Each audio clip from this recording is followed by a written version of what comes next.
may nangyari pong terror attack. Hingi po kami ng update dito sa Russia kung saan mahigit 130 po ang namatay. Meron po bang nadamay? Sana naman na kababayan po natin? Wala po. Wala Ay, pong good. naiulat mula sa ating Department of Foreign Affairs. Meron tayong embahada sa Moscow and nakapanayam, nakausap ko rin si Yusek Ed De Vega nung weekend and klarong-klaro, walang apektado. And we are monitoring the situation naman on the ground. Ang ating embahada is in contact with our Filipino community in Moscow. Hindi ito dapat maging dahilan ng widespread panic, no, sa buong at least sa Filipino community sa Moscow. Situation is under control, and as we understand it, meron na ring mga law enforcement measures na inilatag at pinaiiral ang Russian government. Mas maging mapagmatyag at mag-ingat na lang yung ating mga kababayan po sa Moscow.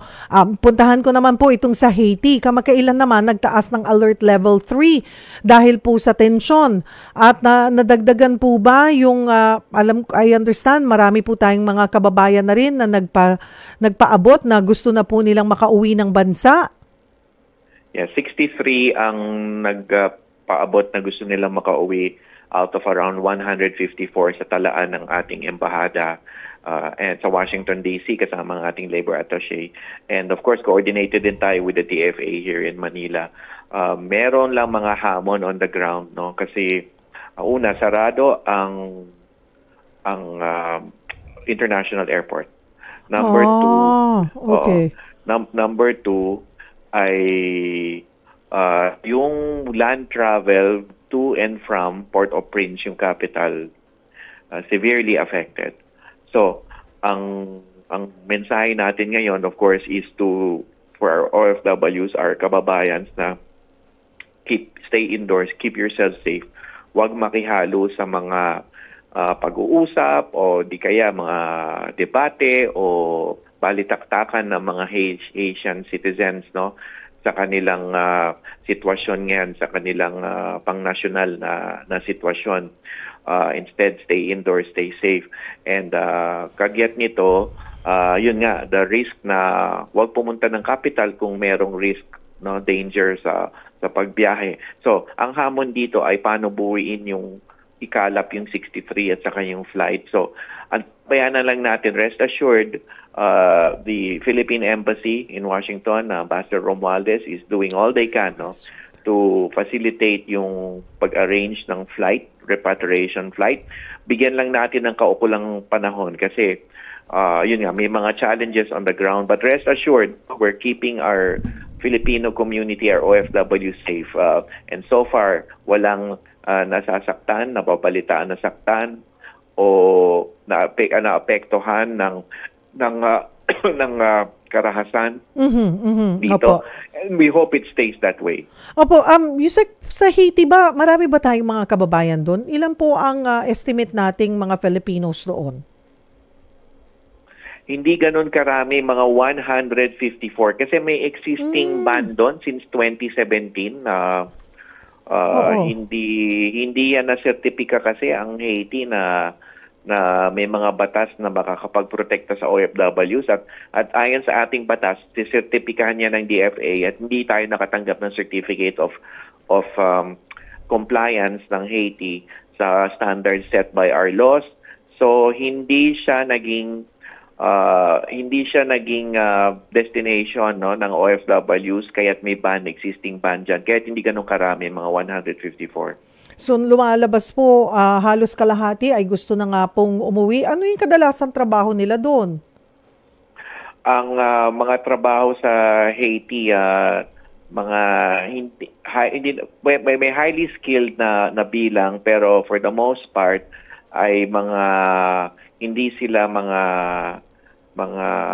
semi-skilled, no, tawagin na nating semi-skilled. So yung mga trabaho nila doon will include halimbawa mga warehousing, mga accountants, housekeeping, mga mechanics, mga stock supervisors, technicians, manager, auditor, ganyan.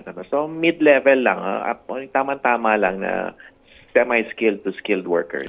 So, pero po ang mahalaga doon ay so far naman lahat naman po ay may communication naman po tayo sa kanila at namomonitor yung sitwasyon. Yes, siguro dagdag ko lang, may konti rin mga professionals, nurses and engineers. Pero again, the predominant number is semi-skilled. So yes, minaman-manan natin ang sitwasyon na meron tayong mga pakikipag-usap sa Filipino community doon. At alam naman natin yung kanilang mga aulat na binibigay sa atin at yung pag-iingat. No? Ito mahalaga dito na nakikinig ang Filipino community natin sa mga kaukulang payo in terms of how to be safe. And for that reason, kaya wala pa tayong naditinig na, we hope it stays this way, wala tayong naditinig na sitwasyon na naapektuhan ng karahasan ng ating mga kababayan. Okay. Puntahan naman po natin itong sa Red Sea. Ano po? Matapos po ang magkakasunod na insidente nga po sa Red Sea at kalapit na lugar, idineklara na po natin itong warlike zone. At nailabas na po natin yung form, di ba? May form po yun, USEC? Yes. Yung pagiging warlike zone ay itinalaga na ng International Bargaining Forum. Nagpapasalamat tayo. Nanawagan tayo at ngayon ay itinalaga na. Kaya tayo ay magbibigay ng kaukulang tulong sa mga OFW seafarers natin na gustong or ayaw sumakay, no? Kung malaman nila, kasi ang barko naman, bago maglayag yan, syempre malalaman mo na saan pupunta, sa puerto, no? Posibleng dito manggagaling or nasa puerto, sa kalagitnaan ng kontrata, nasa puerto. Pwedeng tumanggi, no? Pwedeng sabihin hindi ako gustong sumakay dyan kasi papunta yan ng Red Sea of Gulf of Aden, warlike nga sitwasyon doon. So, may mga forms tayo para mas madaling ipadala na lang sa atin ng worker, malaman natin kung sino exactly. May hotlines din tayo in case medyo kabado ang worker natin na mag-fill out ng form. Opo.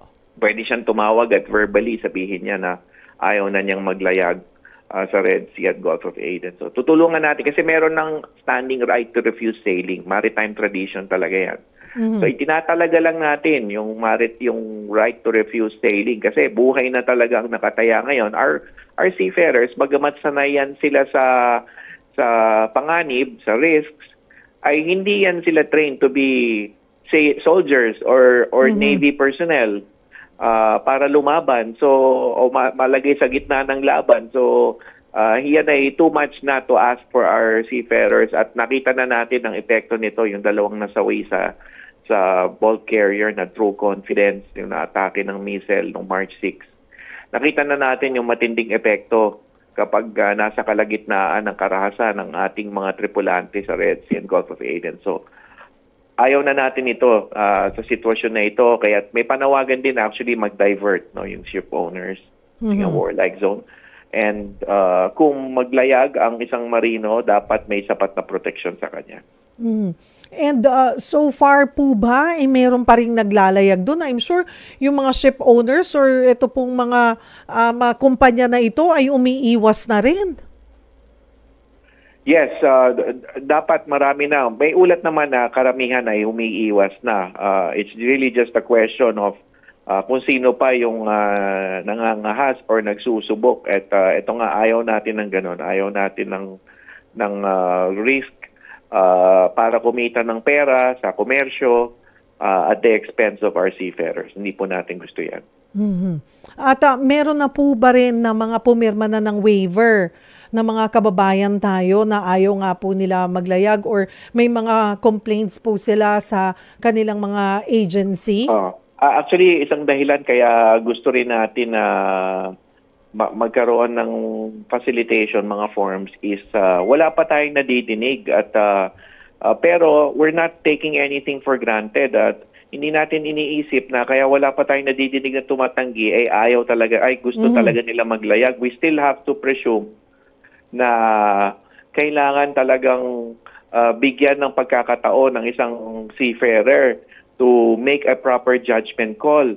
And yun nga, kung sila ay mag-decide na ayaw, bibigyan natin silang chance, ipaabot alam natin sa atin yan para aksyonan natin, kausapin natin yung agent dito at yung ship owner na wag nang pasakayin yung seafarer na tumatanggi.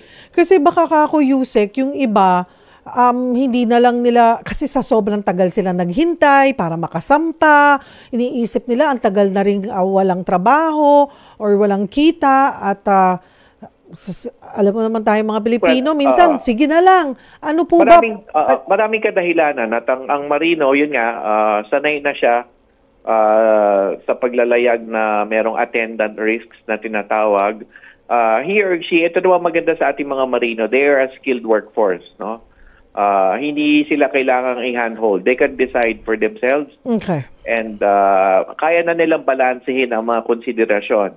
Yan, katulad ng nabanggit ninyo, yung konsiderasyon ng pangangatawanan na niya yung kanyang, let's say, 5, 10, 15 years na nagiging marino. Sanay na siya sa mga pangyayaring katulad nung nangyayari sa Red Sea. So, he will assume the risk. But at the same time, we will also have to just, the government, kailangan din natin paramdam sa mga marino na nandito tayo sa likod nila if and when they decide to refuse to sail. At this point po, Yusek, before we let you go, i-entertain lang po natin yung isa nating caller. May concern lamang po siya mula sa Bacolod, si Monet. Hi, Monet! Hi, good afternoon. Good afternoon sa lahat. Opo, ano pong may paglilingkod namin? Yeah, sorry, para kay Yusek Kakdak. Just a brief background lang, Yung sister po namatay sa Saudi last December 16. And of course, naghingi kami ng computation ng kanyang ESB, and we were told by the company that she was working with na na-endorse niya yung check-in yan sa MWO ATN natin sa Jeddah yung January 31 pa. So we were asking sana kung mapa-fast track na maibigay na sa daughter niya yung benefits niya, kasi yung daughter niya, my sister is a single mom. Opo. And ang daughter niya is physically handicapped, but she's studying, so she needs a benefit for her her education. So yung pinaka-latest sa communication with MWO, nagko-coordinate din naman ako through email. They were saying na they're still waiting for guidelines daw on how to transfer the funds, and they're still waiting for the account, kung yung Philippine account, kung saan ita-transfer yung fund. So yung worry lang namin, kasi it's been December pa, January pa yun na-endorse, it's been about 2 months na, and we are a bit, sana kung ma-facilitate soonest, it would be a big help sana sa family. Yusek Kakdak, ano po ang pwede nating assistance na maibigay po sa pamangkin po ni Monet? Okay. Unang-una, aalamin natin yung detalye on the ground, yung kumpanya, pangalan ng kumpanya. Sorry, na-miss ko lang. Una, pakikiramay po namin. Pero nandun pa ho ba yung inyong pamangkin? Yeah, actually, I'd like to also thank the MWO because they were very helpful in the transport and in assisting the transport. Nailibig na po yung sister namin noong February 7 pa. So actually, it arrived at around mga early February to the help din ng MWO. So, nailibig na po. Yung company niya in Jeddah is the United Doctors Hospital po. Okay, so we just need to talk to the company tungkol dun sa pag-release ng kanyang, tama ho ba, yung end-of-service benefit? Sir, yung end-of-service benefit, according to the company, na-endorse na nila yung check sa MWO ATN natin. Okay, so padadala na lang namin yung check sa inyo. Yes. Yun na lang. Okay, we'll do that.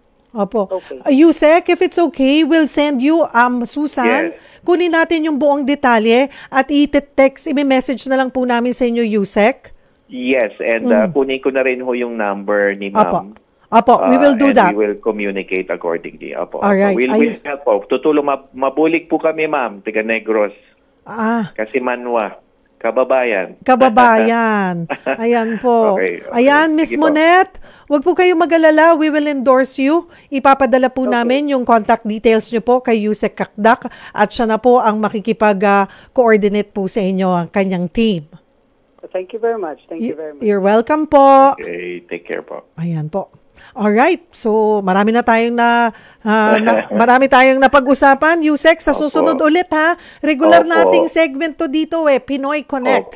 So, we'll get an update again. Marami pong salamat sa inyong oras. Salamat po. Have a blessed Holy Week. Same to you po. Ayan po, si DMW OIC Undersecretary Hans Leo Kakdak.